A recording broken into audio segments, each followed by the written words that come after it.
Hello. Hello. Welcome back to this week's episode of TBD. Now, in the previous week's episode, we talked about love and kind of parts of media that we personally had communicated to us and helped encourage us to be loving or remind us to be kind, or looking at those aspects. And as we continue to look at things that kind of inform us, we wanted to take a different approach. Life's been crazy recently. Everything's crazy, and all our lives have been busy. So today's video is going to be a little bit, more unfiltered. Not that anything we ever put up is heavily edited or scripted that much, unless it's some kind of cringy skit, or anything like that. But today we really wanted to talk about support and encouragement as far as what we can do for other people. And we have an amazing special guest today. He is beyond his age and wisdom and knowledge, and I'm honored that he was actually going to be speaking on our show tonight. And thank you, Grant and Catherine, for bringing him on tonight. Once we get to that point in our show, we can't reveal who our special guest is yet. But how are you all doing tonight? Not quite. I'm tired, so if I'm yawning, you will have to bear with me, but it's good otherwise. How's Grant? Tired wife, tired life. Pretty much. Yeah, I mean, how has work been going all right for both of you? Pretty good. Excuse me. Just Just We're busy. starting already, huh? Yeah, we're starting already. Yeah, just busy. Everything's going okay. Still paying the bills, so that's what matters. Yeah, I've been crazy busy getting my summer started being an intern here in Kentucky, so that's been going well. But as we kind of discussed, encouragement, I don't know, and you two could probably speak volumes to this as well. Once you especially get out on your own, encouragement from others is really important. And once especially if you're not near family or friends, it can be hard to find that. I don't know how much you all experienced needing either that support or that encouragement, and once you got out on your own, there was a bigger need for that. Yeah, definitely. I mean, if you don't have the sort of support system where you are, being able to communicate with people who you know well, and who are of a like mind becomes extremely valuable. It's something that you find you did not appreciate as much as you should have when it was so convenient, and it becomes a priority, or it should. Yeah. I think too, especially going through all of the staying at home lately. For me personally, I didn't spend a lot of time with other people before that, and so I really kind of clung to the time that I did spend with people.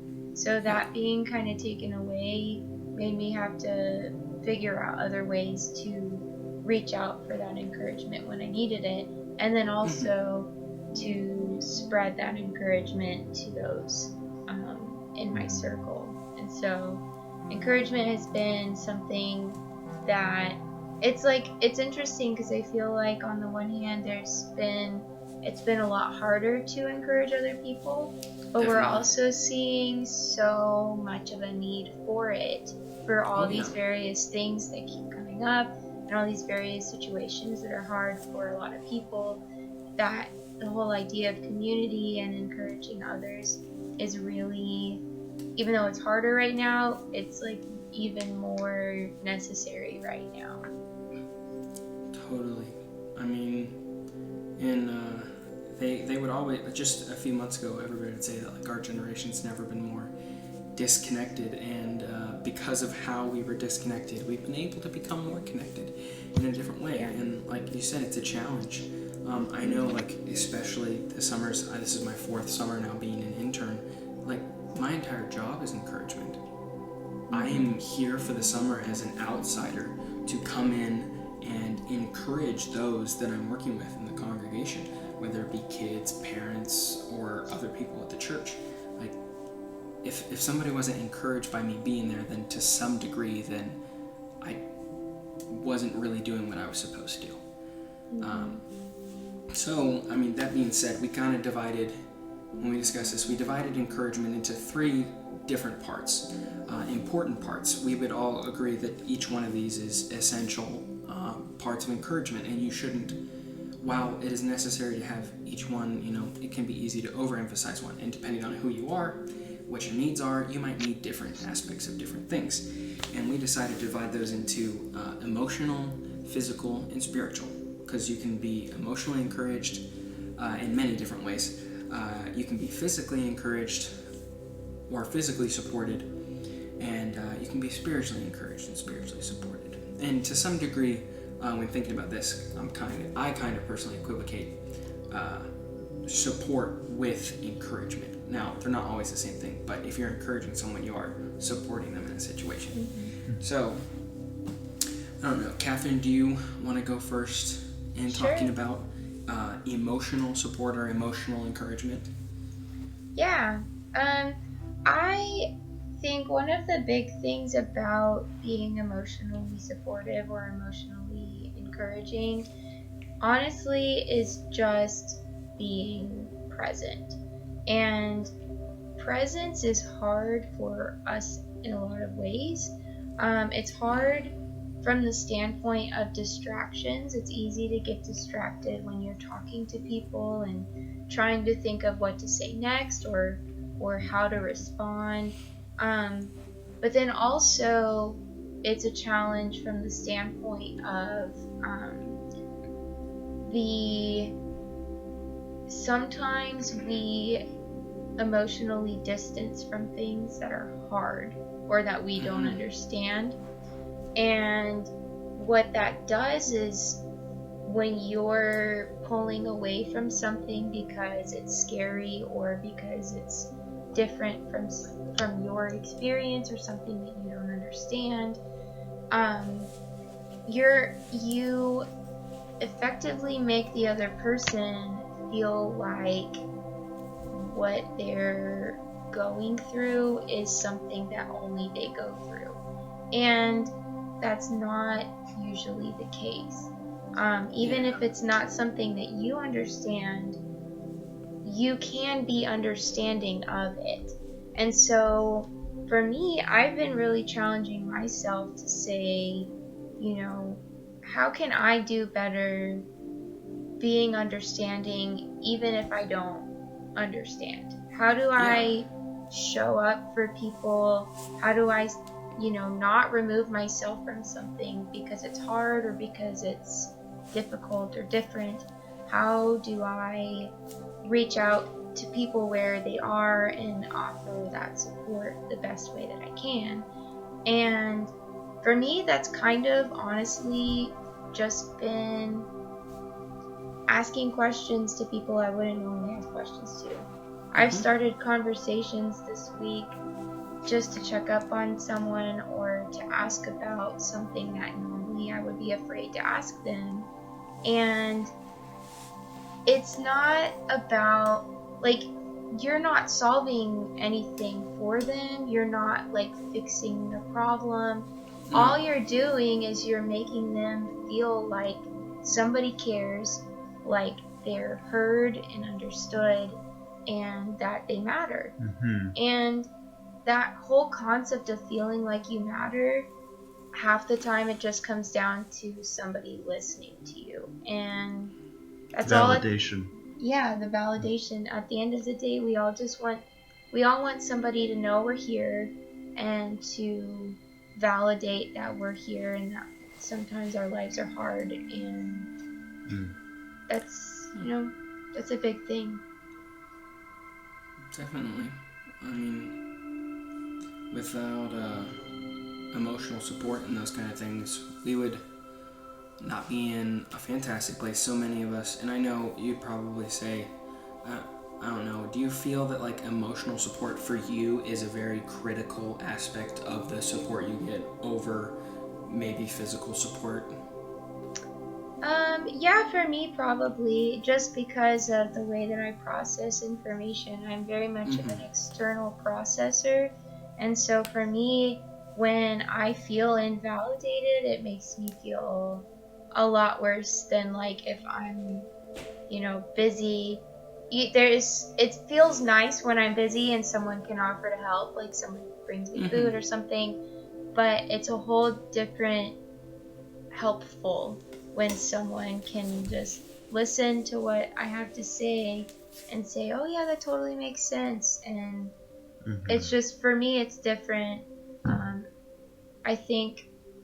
I don't think that any one person needs only one of them, but I definitely think everybody probably has one aspect of support that they need, maybe more than others. Yeah, and I had a thought, and I think I got it back. I was too busy listening and not thinking.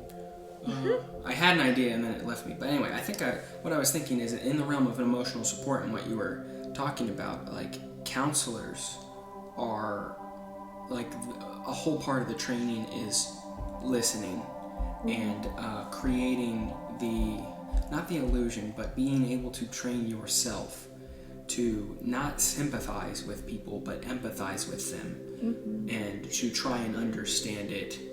Maybe since not everything, you wouldn't expect a counselor to be able to understand every single situation that comes in their door, but they're able to think on that situation and listen to that person and put themselves in their place to try and help it. Yeah, and kind of like a related thought that I've been thinking about too, you don't have to support something to understand it. And that's something that's big anyways.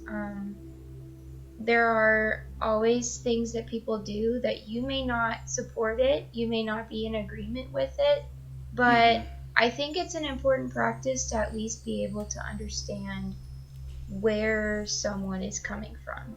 Because if you can understand where someone is coming from, even if you don't agree with them, that's the whole part of the validation, is you're recognizing you are a human being, you have life experiences, you have feelings, and you have to process your feelings.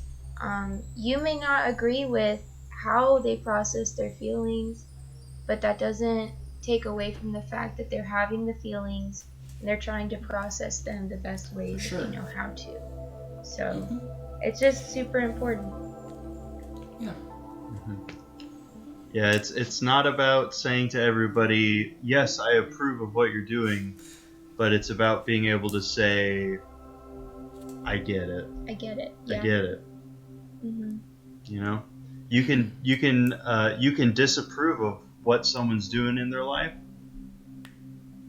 but you need to understand them. Yeah, and even like... And I would even go as far to say that if you're not willing to understand them, then you've got...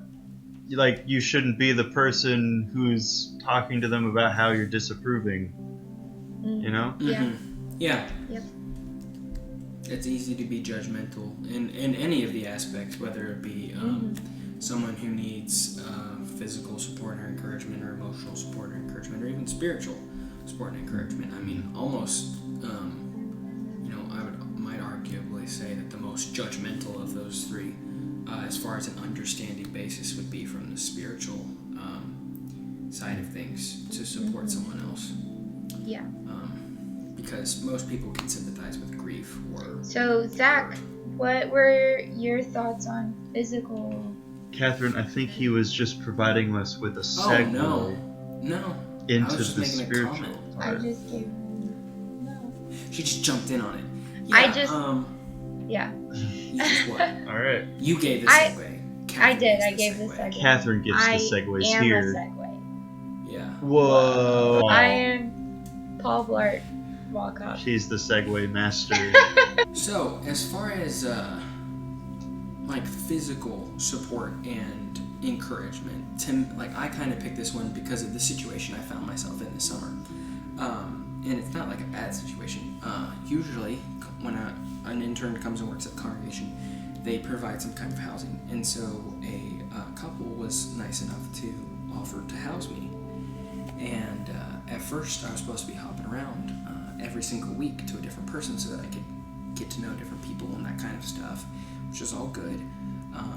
But the couple that I've been with, the husband is, he's not elderly, but he's an older gentleman, and he has trouble with his vision, and it's been getting worse. And so his wife doesn't have a driver's license, which means they can't really drive safely. And the situation I found myself in is driving for them, going getting things. Like I just went to the store today with the wife of the couple that I'm staying with to Kroger's. Actually, we all went, and I drove the car and that kind of stuff. And whether it's carrying boxes or helping in the garden, or I think might be standing a deck or something, like I am being an encouragement to them in a very, in a physical way. You obviously can't dissociate some of these things from each other, when you're helping someone physically. But for me, like my help being here is a physical encouragement, and to me that was kind of a good thing to have happen, because so much we really do focus on emotional encouragement, or even in the church, like spiritual encouragement. But I'm kind of seeing a different side of working and doing ministry, being a physical encouragement to people. And this couple appreciates it greatly, that I can do that, and I'm happy to be here to be able to help, because it's nice. And we see that, though, even you don't have to be helping someone who's older or in any means inhibited in some way, but when somebody asks you to do something for them or to help them with something, aiding someone is a form of encouragement, whether it be any kind of physical act, carrying stuff, mowing the lawn, doing all kinds of stuff. There's a lot of things, and I think especially our generation kind of strays away from them. Like, we don't want to do those kind of things in general. Not that we don't want to help people, but a lot of we more shift towards emotional encouragement and support than we would physical support. Yeah, definitely. So, I just kind of seen that in a new light. Yeah, for sure. I think too, like, especially in churches, we used to do, like, people would get together and make cards. People would get together and do work at a member's house, or, ladies would make meal train type things for families going through difficult times. And I guess just because of everybody being busy, a lot of people moved away from that. But especially now, I think a lot of people do have different amounts of time or different structures of time on their hands that we could be doing some of those things again.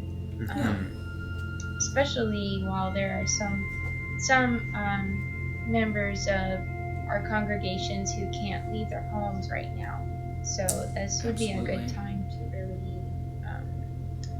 really do a lot of that physical encouraging for people. Yeah.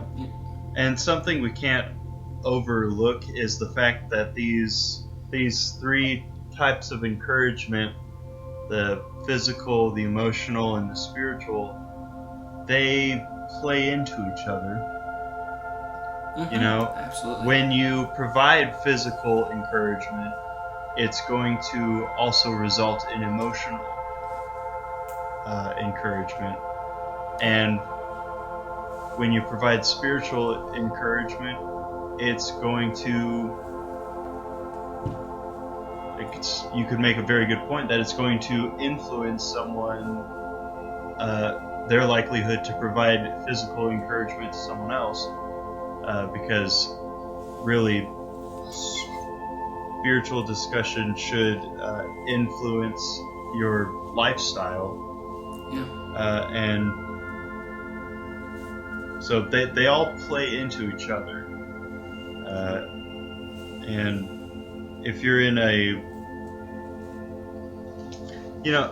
if you provide one, it's very likely that you're also providing the other two. Mm-hmm. Or at least It's basically my contributing point. to that happening. Right. Yeah. And so, like, we see that physical encouragement can lead to emotional encouragement, and these things are all tied together, which leaves us with our what we'll discuss as our last point of encouragement. And I guess, Grant, it's your full-time job to be a spiritual encourager. That's your new title instead of minister or preacher. Instead of minister or preacher, Yeah, it's you're a just full-time spiritual encourager. Grant Fuller, Spiritual. he's the spiritual support staff. He is. How about that?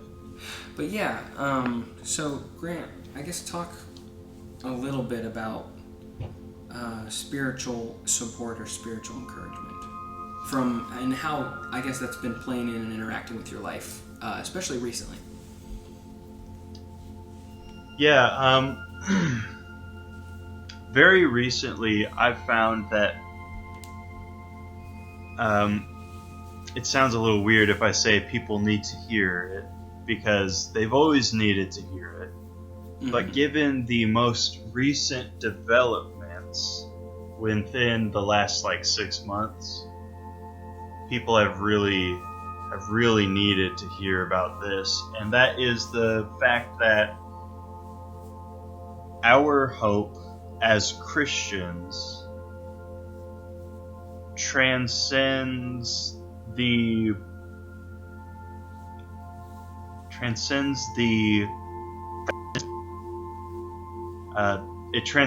present distresses, if you get what I'm saying. Yeah. That we don't need to be afraid of the virus, and we don't need to be afraid of violence, and we don't need to be afraid of people who are different from us. We need to ultimately keep our center of focus, our center of who we view as so important that we will change our lives to appease. Mm-hmm. We need to keep that focus on God, because He's the only one and the only thing who really deserves that place in your thinking.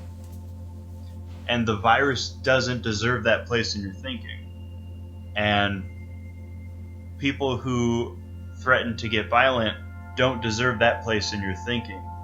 Like how Jesus said, don't fear the one who can only kill your body, but can't touch your soul. They don't deserve that place in your thinking. They can't do anything to you that is permanent. They can't do anything to you that matters.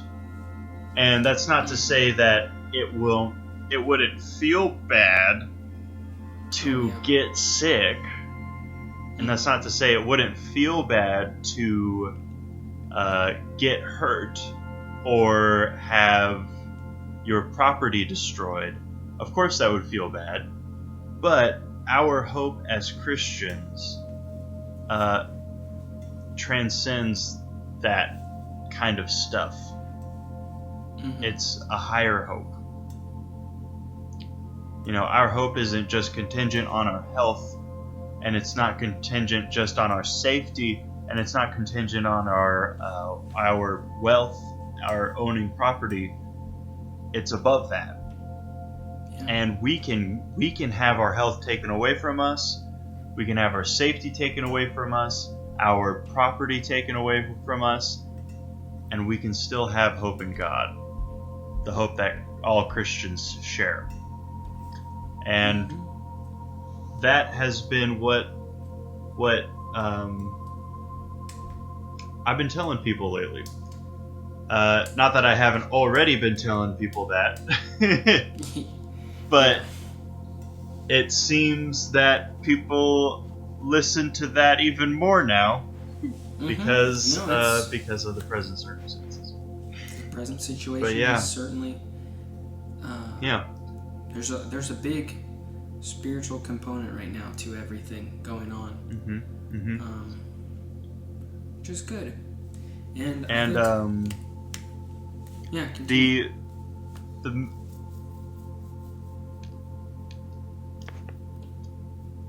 the matter of the virus has prompted me to talk more about not having fear of those things in general, but also the matter of, if you're current with events happening in the nation right now, you'll know that there's quite a lot of rioting, civil unrest that has been happening for a while, and it's all kind of coming to a head right now. And so that's prompted me to talk a lot about how we need to not harbor hatred, and because a lot of people are talking about justice. Justice cannot breed in an environment that is characterized by hatred. Because, and I said it this past Sunday morning, hatred leads to violence, and violence then leads to retaliation, and after the retaliation, when one side wins, it doesn't lead to justice. It just leads to oppression. But an environment of peace leads to an environment of understanding. And the understanding leads to the recognition of society's problems. And that can lead to justice taking true form, real justice. So we need to stop acting on hatred. We need to not harbor hatred, regardless of which side we're on. We need to all adopt a spirit of understanding so that we can come to recognize that our society has real problems that we need to address. And once we address them, we can reach real justice. But that's not going to happen in an environment of hatred. It's going to happen in an environment of peace and understanding.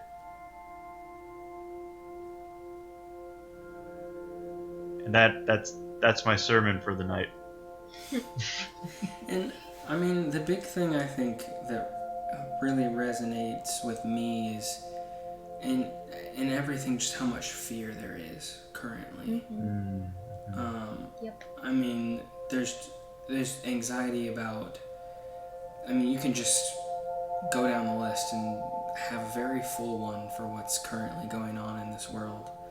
And everyone certainly needs encouragement. And I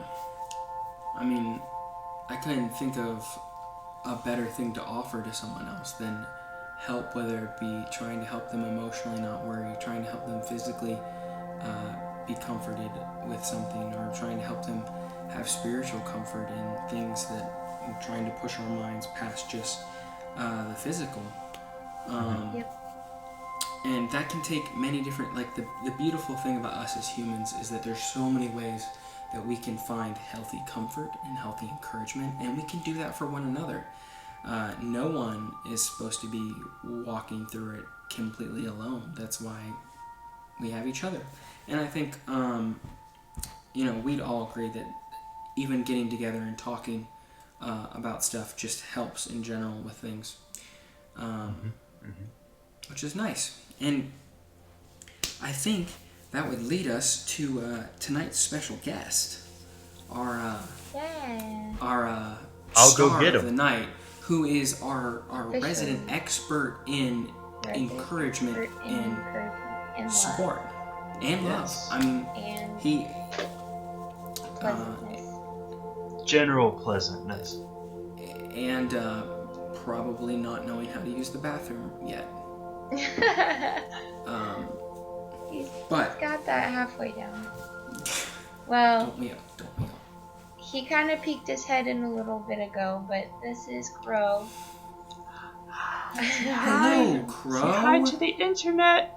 Hi, people Hello. of the internet. I really appreciate you coming and talking to us tonight, Crow, because we've heard some great things, and we know that you are really good at encouraging and supporting people. And so I just wanted to ask you, I had a few questions real quick. How do you do it? Very good words. Insightful. Yes. True. Well, As I said, he's wise. He's so wise. Wise beyond his years. wise beyond his years. Oh, yes. And I appreciated that pause Whoa, that he gave whoa. there. And don't go away just yet. I have one more question. One more question, bro. How can people? What advice would you give people on how to encourage one another? All right. Oh. Well, I'd hate to delay you any longer, Crow. Thank you so much for being on the video tonight and discussing these things with us. I hope that you sleep well and do not bite Grant's shoes. Too late. Oh my goodness. Well, yeah, it's been a good chat. Mm-hmm. Good discussion. Yeah, and there's always going to be a lot going on. I feel like we may want to wait till it's quote unquote calm, but it's healthy to be able to process these things in a good manner. Yes. In general for life, because all we want is a better state of life, and I don't think there's a person on this world that wouldn't say that they want a better state of life for themselves. True. Yeah. And hopefully for others. Absolutely. So, as we bring today's video to a close, no one's going to be able to fix everything, but I can fix me. And that's what I got to do each and every day. And I can be present with someone else trying to fix them. Mm-hmm. And I can help people keep their eyes on what really is the goal. Yep. And from all of us, we just hope that no matter where you are, no matter what's going on, no matter the state of the world, we hope that you all stay good. Stay good. And until next time,